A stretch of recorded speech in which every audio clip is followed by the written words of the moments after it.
Bormi o'tirganlar? Taniganlar. Bitta iltimosimiz bor. Tashqi ishlar vaziriga.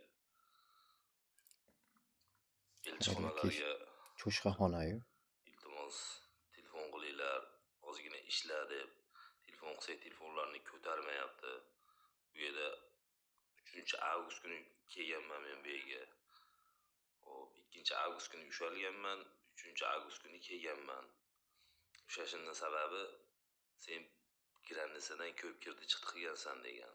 U ko'p kirdi chiqdi granitsadan noqonuniy emas. Buni hech kimga isbotlab bera olmayapmiz. Uni ustiga mendan tashqari yana bir ayol kishi bor. Ayol kishi ham 65 kundan ko'proq o'tirgan. Bu posolstvoga telefon qilsak, Moskvanikiga 15 marta telefon qilgan bo'lsam, 4 marta ko'tardi.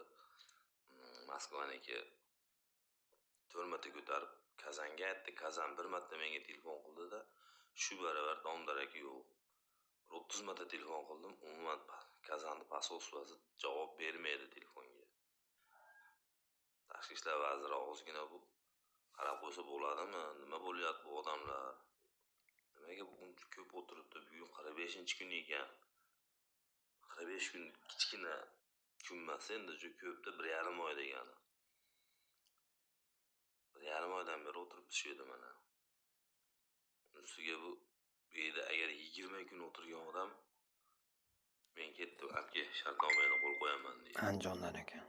Bu ertaga shartnomaga qo'l qo'yib ketadigan bo'lsa, O'zbekistonga borsa, sen nimaga ketding, qayerga bording deb yana so'roq savol. Qaranglar bir ozgina. Prichinamizni aytib ber desak, sen ko'p ketib chiqqansan granitsadan.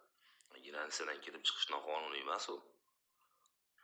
Bu yerdagilarga biz qo'yib yuboraylik desak, posolstvodan atvet kelsa, keyin qo'yib yuboramiz. Posolstvodan javob kelish kerak, qo'yib yubar degan. Biz o'zimiz seni qo'yib yubora olmaymiz deyapti. Atmaska. Ozgina ishlasin. Kazanni elchixonasi. Telefon qilsak, telefonlarni ko'tarmaydi. Aytinglar bu mutasaddilarga. Iltimos sizlardan. Tarqatamiz. Saratov oblast Maksimal rayonidamiz. Ives. Bormi o'tirganlar? Mana yozig'ini ham qo'yamiz. Moskva o'zbeklar. Facebook nomerlari bor.